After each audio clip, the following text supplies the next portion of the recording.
വിദ്യാസാഗർ, വിദേശത്തിരുന്നു കൊണ്ട് രാജ്യത്തെ തകർക്കാൻ ഒരുമ്പെട്ടിറങ്ങിയിരിക്കുന്ന ഒരു സംഘടനയ്ക്ക് ഫണ്ട് ചെയ്യുക.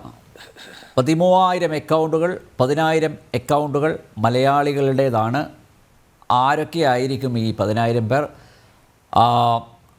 വൻ തിമിംഗലങ്ങൾ ആയിരിക്കുമോ അതോ നത്തോലികൾ ആയിരിക്കുമോ? നേരത്തെ അഹമ്മദ് മാഷ് പറഞ്ഞു, ഒരുപക്ഷെ ഇവിടെ ചാരിറ്റി പ്രവർത്തനങ്ങൾക്ക് വേണ്ടിയായിരിക്കാം ഒരുപക്ഷെ പണം ചോദിച്ചത്, അല്ലെങ്കിൽ പള്ളി പണിയാനായിരിക്കാം. പക്ഷേ എങ്കിലും ഈ ഫണ്ട് ചെയ്തവർക്ക് കൃത്യമായിട്ട് ഈ ചോദിച്ചവരുടെ ഉദ്ദേശ ശുദ്ധി അത് അവർക്ക് കൃത്യമായിട്ട് അറിയാൻ സാധിക്കും. അതുകൊണ്ട് അതൊരു ഇന്നസെൻ്റ് ആയിട്ടുള്ള ഒരു ആക്റ്റാണ് എന്ന് ഞാൻ കരുതുന്നില്ല.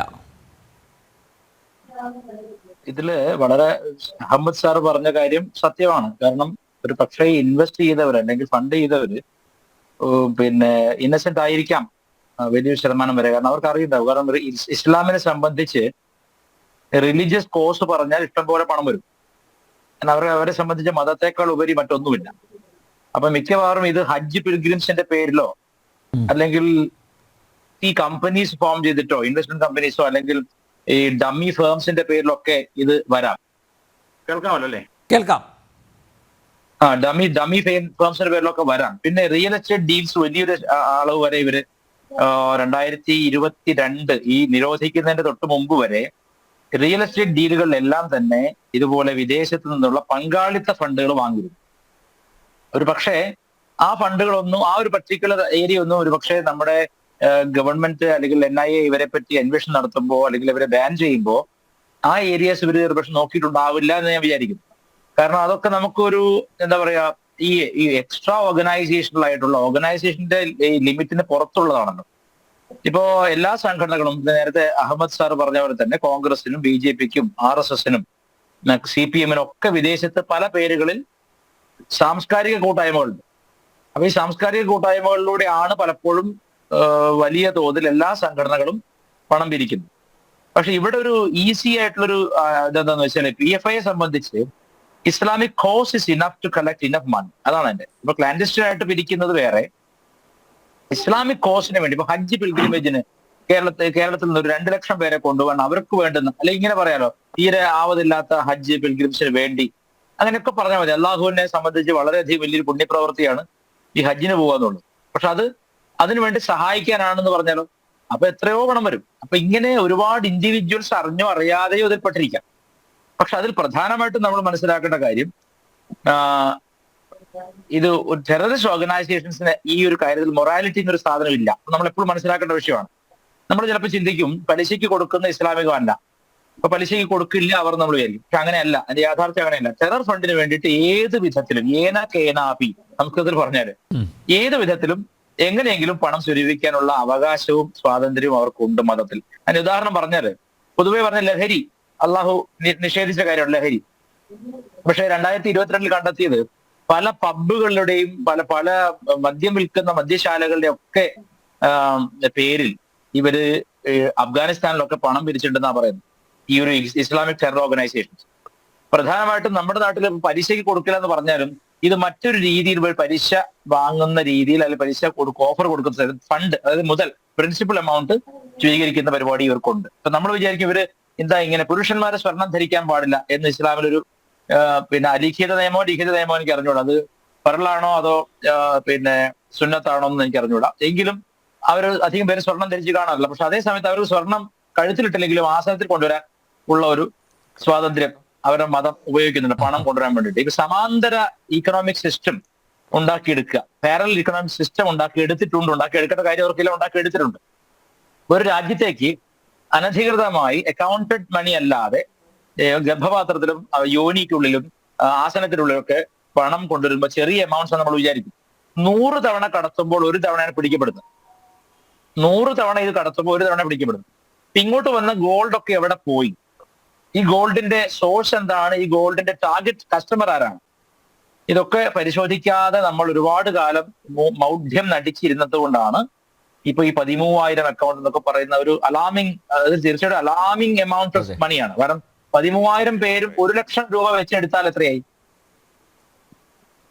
അത് ചിന്തിക്കാൻ പറ്റാത്തൊരു എമൗണ്ട് ആണ്. അത്രയും വലിയൊരു എമൗണ്ട് ടെറർ ഫണ്ട് വരികയാണ്. പിന്നെ ഇസ്ലാമിനെ സംബന്ധിച്ച് 2% ഓഫ് ദർ ഇൻകം അത് 2% എപ്പോഴും ഈ പറഞ്ഞ ഈ ഇസ്ലാമിക കോസിന് വേണ്ടി കൊടുക്കേണ്ടതാണ്. അപ്പൊ അങ്ങനെ യൂസഫ് അലിയെ പോലെ വലിയ പണക്കാരൻ അയാളുടെ 2% എത്രയായിരിക്കും? അയാൾ PFI കൊടുത്തു എന്നല്ല ഞാൻ പറയുന്നത്. ഇസ്ലാമിന് വേണ്ടി ഒരു കോസിന് വേണ്ടി അദ്ദേഹത്തോട് പോയി ചോദിച്ചാൽ അദ്ദേഹം കൊടുക്കുമല്ലോ. അദ്ദേഹത്തെ ഒരു പക്ഷെ ആ രീതിയിൽ അയാളോട് പോയിട്ട് ഞങ്ങൾ നാളെ മുതൽ ബോംബ് പൊട്ടിക്കാൻ പോകുന്നതായിരിക്കും പറയുന്നുണ്ടാവുക. നമ്മുടെ നാട്ടിൽ ഹജ്ജ് പിൽഗ്രിമേജിന് വേണ്ടിയിട്ട് ഒരുപാട് ലക്ഷക്കണക്കിന് പേര് കഷ്ടപ്പെടുന്നുണ്ട്. നമ്മളൊരു 10,000 പേരുടെ കാര്യം നമ്മൾ ഏറ്റെടുക്കാണ്ട് യൂസഫ് അലി സാഹിബെ ഞങ്ങൾ അതിന് വേണ്ടി പണം തരുന്നത് തീർച്ചയായിട്ടും അയാൾ റിലീജിയസ് ആയിട്ടുള്ള. പക്ഷേ അവിടെ ഒരു സംശയം വിദ്യാസാഗർ, ഈ ചോദിക്കുന്നവൻ ആരാണ് എന്നുകൂടെ പരിശോധിക്കേണ്ടതല്ലേ അല്ലേ? അല്ല, ചോദിക്കുന്ന പാണക്കാട് തങ്ങളാണ് ചോദിക്കുന്നതെങ്കിൽ ഓക്കെ, നമുക്ക് ആശ്വസിക്കാം അല്ലേ, നമുക്ക് അതിൽ കുറ്റം പറയേണ്ടതില്ല. മറിച്ച് PFIയുടെ നേതാക്കന്മാർ നേരിട്ട് ചോദിക്കുകയാണെങ്കിൽ അത് ഇത്തരം പ്രവർത്തനങ്ങൾക്കല്ല, നേരത്തെ ഇവിടെ പരാമർശിക്കപ്പെട്ട ചാരിറ്റി പ്രവർത്തനങ്ങൾക്കോ അല്ലെ ഈ ഹജ്ജ് ആക്ടിവിറ്റീസിനോ ഒന്നും അല്ല എന്ന് ആലോചിക്കാനുള്ള ഒരു കഴിവ് കൊടുക്കുന്നവർക്ക് വേണ്ടേ? അല്ല, അങ്ങനെയല്ല അനിൽജി. നമ്മളുടെ ഹിന്ദു മതം പോലെ അല്ല, അല്ലെങ്കിൽ ആ രീതിയിലല്ല അവർ ചിന്തിക്കുക. അവരെ സംബന്ധിച്ച് വളരെ വൈകാരികമായാണ് ഇസ്ലാം മതത്തെ അവർ സ്വീകരിച്ചിരിക്കുന്നത്. മതത്തിന്റെ എന്ത് കോസിനും മുടക്കം പറയാൻ എല്ലാ പണവും അള്ളാഹു കൊടുത്തതാണെന്നുള്ള ചിന്തയാണ് അവരെ നയിക്കുന്നത്. ഇപ്പൊ യൂസഫ് അലിയോട് വിട്ട് പറയുകയാണ്. പിന്നെ ഒരു കാര്യം അങ്ങ് പറഞ്ഞ ശരിയാണ്, ഒരു നല്ല മുഖം വേണ്ടേ പോയി ചോദിക്കാൻ. മമ്മൂട്ടി ചോദിച്ചാൽ മതിയല്ലോ. മമ്മൂട്ടി ഒരു പക്ഷേ ഇതിനെപ്പറ്റി അവെയർ ആയിരിക്കില്ല. മമ്മൂട്ടിയോട് ഒരു പറയുന്നത് പിന്നെ ഇത്രയും പേർക്ക് ഹജ്ജിന് പോകണമെന്നുണ്ട്, നോക്കാം, അതിനെ സഹായിക്കണം എന്ന് പറയുമ്പോൾ അയാൾ കുറച്ച് പൈസ കൊടുക്കും. പിന്നെ പറയും പോരാത്തിന് യൂസഫ് അലി ഞാൻ വിളിക്കാന്ന് പറഞ്ഞിട്ട് വിളിച്ചു പറയുമായിരിക്കും ഇങ്ങനെ. അപ്പൊ ഈ ഒരു കണക്ഷൻ നമുക്ക് ചിന്തിക്കാവുന്നതിനപ്പുറത്ത് 5-മോ 6-മോ ഏജന്റ് വ്യക്തിയായിരിക്കും, ഇതൊന്നും അറിയാത്ത ഒരാളായിരിക്കും പോയിട്ട് ഫണ്ട് ചോദിക്കുന്നുണ്ടാവുക.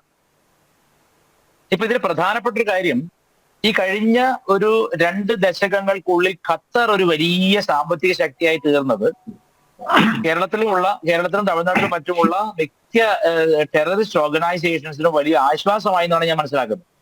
ഖത്തർ വളരെയധികം റിലീജിയസ് കോസിന് വേണ്ടി പണം കാരണം ചോദിക്കാതെ കഴിഞ്ഞ ദശകങ്ങളിൽ ചെലവാക്കിയിട്ടുണ്ടെന്നാണ് ഞാൻ മനസ്സിലാക്കുന്നത്. അപ്പൊ അതുകൊണ്ടാണ് ഞാൻ കഴിഞ്ഞ ഒരു ചർച്ചയിൽ അങ്ങോട്ട് പറഞ്ഞിരുന്നല്ലോ, ഇവിടെ ചെയ്തിരിക്കുന്നത് Qatar Kerala fraternity, Bahrain Kerala fraternity, പിന്നെ ദുബായ് കേരള ഫ്രട്ടേണിറ്റി, ഇങ്ങനെ പല ഫ്രട്ടേണിറ്റി കമ്മിറ്റികൾ ഉണ്ടാക്കിയിരിക്കുകയാണ്, സാഹോദര്യ സമിതികൾ. ഈ സാഹോദര്യ സമിതികളുടെ പ്രത്യേകത എന്താ വെച്ചാൽ അവരൊരിക്കലും ഒരു SDP എന്നോ ജമാഅത്ത് ഇസ്ലാമി എന്നോ അല്ലെങ്കിൽ പോപ്പുലർ ഫ്രണ്ട് എന്നൊന്നും പറയില്ല. അവർ കേരളത്തിലുള്ള ജനങ്ങൾക്ക് അവരുടെ കഷ്ടത നീക്കാൻ വേണ്ടിയിട്ട് ഖത്തറുമായി സഹകരിക്കുന്ന ഒരു സാംസ്കാരിക സമിതിയായിട്ടാണ് തുടങ്ങിയിരിക്കുന്നത്. അങ്ങനെ ഉണ്ടാകുമ്പോഴുള്ള കുഴപ്പം, ഇത് nobody can trace it back to the source. അതാണ് പ്രശ്നം.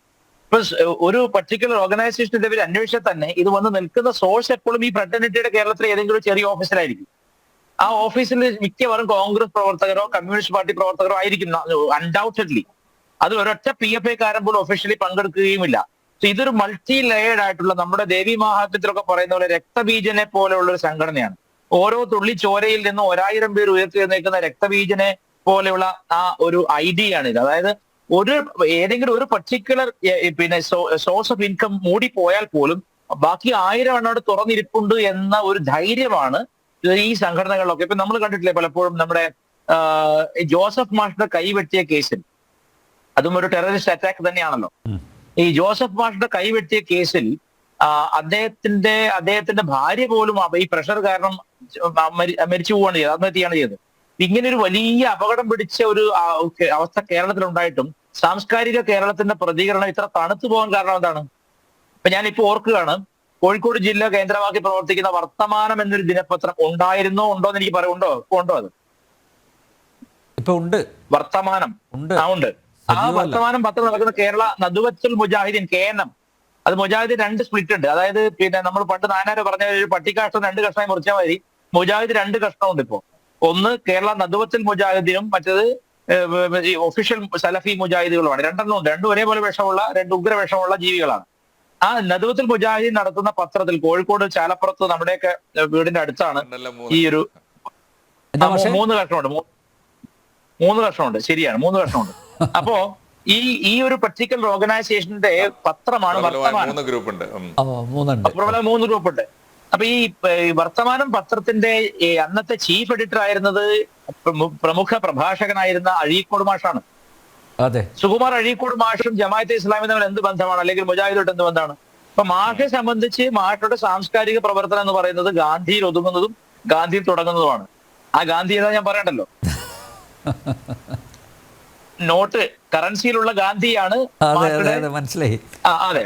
അപ്പോ ഇങ്ങനെ ഗാന്ധിയനായിരുന്ന സമ്പൂർണ്ണ അടിമുടി ഗാന്ധിയനായിരുന്ന അഴീക്കോട് മാഷ് ഒരു പക്ഷേ ജമാഅത്തെ ഇസ്ലാമിയുടെയോ അല്ലെങ്കിൽ മുജാഹിദിന്റെ പ്രവർത്തനം നോക്കിക്കാണില്ല. RSS അല്ലാതിരുന്നാൽ മതി, മറ്റെന്തിലും എനിക്ക് പ്രവർത്തിക്കുക എന്ന ചിന്തയാണ് ഇവിടുത്തെ സാംസ്കാരിക നായകന്മാരെ നയിക്കുന്നത്. അതിലാണ് പക്ഷെ അത് എക്സാക്ട്ലി അതേ സമയത്ത് ഭാഷാധ്യാപകനായ അഴീക്കോട് മാഷ് ഒരിക്കൽ പോലും ഈ മാഷുടെ കൈവെട്ടിയ കേസിനെ പറ്റി ഒരു അക്ഷരം പറഞ്ഞിട്ട് നമ്മുടെ ഓർമ്മയിലുണ്ടോ? അല്ലെങ്കിൽ ഏതെങ്കിലും ഒരു ഭാഷാധ്യാപകൻ കേരളത്തിലെ സാംസ്കാരിക, ഇപ്പം പൊന്നാനിയിലുണ്ടല്ലോ ഒരാൾ നിരന്തരം പ്രസംഗിക്കുന്ന ആലങ്കോട് ലീലാകൃഷ്ണൻ എന്തെങ്കിലും ഈ പറഞ്ഞോ ഇവിടെ നടത്തുന്ന ഈ തെമ്മാടിത്തരം, ഈ ടെററിസമാണ് ജോസഫ് മാഷ്ക്കെതിരെ നടത്തിയെന്ന് ഒരു അക്ഷരം പറഞ്ഞോ? ഇല്ല. അപ്പൊ കമ്മ്യൂണിസ്റ്റ് മേലങ്കി അണിഞ്ഞ് നടക്കുന്ന ഏതെങ്കിലും ഒരുത്തനെ കൊണ്ട് ചോദിപ്പിച്ചാൽ പോരെ ഫണ്ട് വരാൻ? അവർ ചോദിക്കുകയും ചെയ്യും. അവരെ സംബന്ധിച്ച് നശിപ്പിക്കപ്പെടേണ്ടുന്ന ഒരേ ഒരു പ്രസ്ഥാനം RSS മാത്രമാണ്. ബാക്കി അന്താരാഷ്ട്ര തീവ്രവാദികളാണെങ്കിലും പ്രശ്നമില്ല, ലോക്കൽ തീവ്രവാദികൾ അവർക്ക് പ്രശ്നമില്ല. അപ്പൊ ഈ മാഷുടെ കൈവെട്ടിയ കേസിലെ പ്രതികൾ അവരെ ജയിലിലേക്ക് കൊണ്ടുവരുമ്പോഴും കോടതിയിൽ കൊണ്ടുപോകുമ്പോഴും ഒക്കെ അവരുടെ മുഖഭാവം അങ്ങ് ശ്രദ്ധിച്ചോ എന്ന് എനിക്കറിയില്ല. ചിരിച്ചുകൊണ്ട് ഇങ്ങനെ ഒറ്റ ചൂണ്ടുവരൽ മുകളിലേക്ക് ഉയർത്തി കാണിക്കുകയാണ്. അത് ഈ ചൂണ്ടുവരൽ മുകളിലേക്ക് ഉയർത്തി കാണിക്കുന്ന പ്രധാന കാരണം അല്ലാഹു സമദ്, അല്ലാഹു മാലിക്, അല്ലാഹു ആണ് ഏകനാഥൻ, അല്ലാഹു ആണ് രക്ഷകൻ, അല്ലാഹു ഇസ് ദ പ്രൊവൈഡർ എന്ന് കാണിക്കാൻ വേണ്ടി, ഇത് അല്ലാഹുവിന്റെ വിജയം എന്ന് കാണിക്കാനാണ് ഈ ഒരു ചൂണ്ടുവിരൽ മുകളിലേക്ക് ഉയർത്തി കാണിക്കുന്നത്. അപ്പൊ ഈ മുകളിലേക്ക് ഉയർത്തി കാണിച്ചുകൊണ്ട് വണ്ടിയിൽ കയറി ചിരിച്ചുകൊണ്ടാണ് കയറുന്നത്. പിന്നെ അതുപോലെ ചിരിച്ചത് കൊടിശുനി മാത്രമാണ് നമ്മുടെ ഓർമ്മയിൽ. കൊടിശുനി, കിർമാണി മനോജ്, പിന്നെ അങ്ങനത്തെ കുറെ വിപ്ലവ പ്രവർത്തകരുടെ ചിരി മാത്രമേ. അതിന് കാരണം പാർട്ടി പുറകിലുണ്ട് സംരക്ഷിക്കാൻ, അതാണ് ആ ചിരി.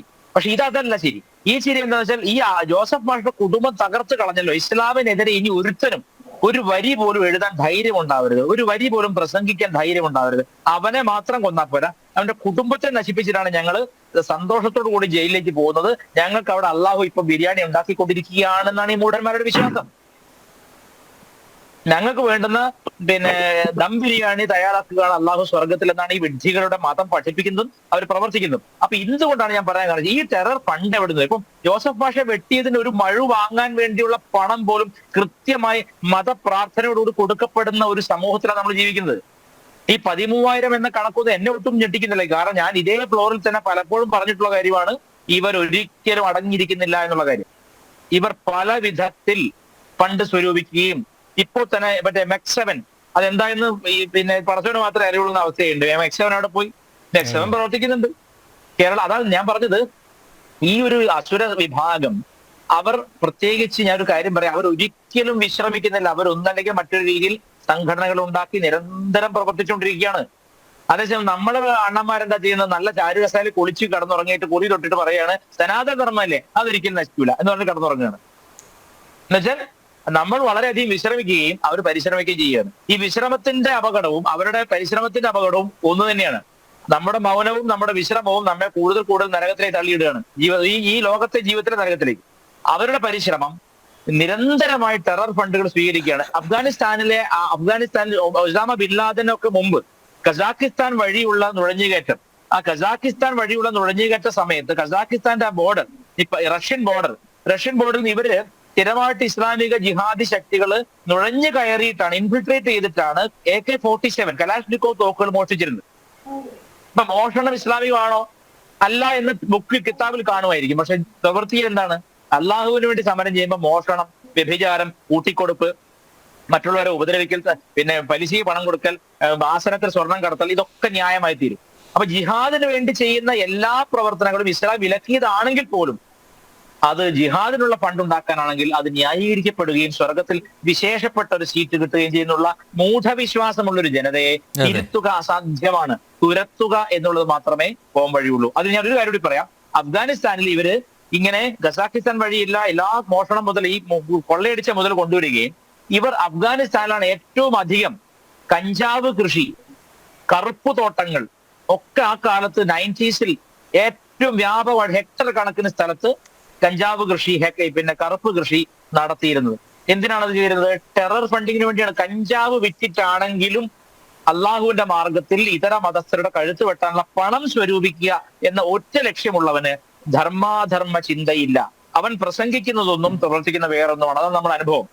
എല്ലാവരെയും നോക്കിയിട്ട് മക്കളെ എന്ന് വിളിച്ചിരുന്ന PDPയുടെ മദനയുടെ പണി എന്തായിരുന്നു? ഇന്നിപ്പോ ഒരു രസകര സംഭവം ഉണ്ടായിട്ടുണ്ട്. ഇന്നാണെന്ന് തോന്നുന്നു, മാതൃഭൂമി കണ്ടാണ്. നമ്മുടെ എന്താ വലിയങ്ങാടി പൂരത്തിന് മലപ്പുറം ജില്ലയിൽ ആന അടഞ്ഞത്. അപ്പൊ ഈ ആന ഇടയുന്നു എന്ന് കേൾക്കുമ്പോ ഇസ്ലാമിക സമുദായം ആനയും നമ്മൾ എന്താ ബന്ധം? ഈ ആനയെ കൊണ്ടുവരുന്ന വിഭാഗം എന്ന് പറഞ്ഞാൽ ഈ ജാറം പൂജിക്കുന്ന സുന്നികളാണ്. ഈ ഇടയിപ്പിക്കുന്ന ആരാന്നറിയോ? ഈ ജീവി മുജാഹിദുകളാണ്. അവർ ആനയുടെ കണ്ണിലേക്ക് ഈ ലേസറിലേക്ക് അടിക്കും, അല്ലെങ്കിൽ എവിടെയെങ്കിലും പിടിച്ച് ഉപദ്രവിക്കും, അപ്പൊ ആന അടയും. അതാണ് പരിപാടി. ഇന്ന് ആള് ചത്തോന്നറിയില്ല, ആന അടഞ്ഞിട്ടുണ്ടെന്ന്. അപ്പൊ ഇതൊക്കെ സ്ഥിരം പരിപാടിയാണ്. കേരളത്തിൽ നടക്കുന്ന ആഭാസകരമായ പോലീസ് എന്ന് പറയുന്ന വെറും വെള്ളരിപ്പ നാടകം കളിക്കുന്ന ആളുകളെ കൊണ്ടുള്ള യൂസ്ലെസ് പോലീസിനെ കൊണ്ടുവന്ന കുഴപ്പമാണിത്. എല്ലാ വർഷവും അങ്ങാടി നിറച്ച് ആനയെ കൊണ്ടുവരുമ്പോ ഇവിടെ നമ്മൾ മനസ്സിലാക്കേണ്ടത് സുന്നികൾ എന്ന് പറയുന്ന വിധി വിഭാഗം അവർക്കൊന്നും അറിഞ്ഞൂടാ. അവർ പാരമ്പര്യവാദികളാണ്. അവർ ഈ ജാറം പൂജകരാണ്. ഈ ജാറം പൂജ നടക്കുന്നത് മറ്റൊരു കൃഷ്ണമല്ല, അത് അനിസ്ലാമികമാണ് അവരുടെ പക്ഷം. അപ്പൊ അവരെന്ത് ചെയ്യണം? അവിടെ കൊണ്ടിരുന്ന ആനയുടെ കണ്ണിലേക്ക് ലേസർ ടോർച്ച് അടിക്കുക. ആര് പറഞ്ഞിട്ടാണ് ഈ ടോർച്ച് അടിക്കുന്നത്? 1993 1993 മദനയുടെ പ്രസംഗമുണ്ട്. എന്താണ്?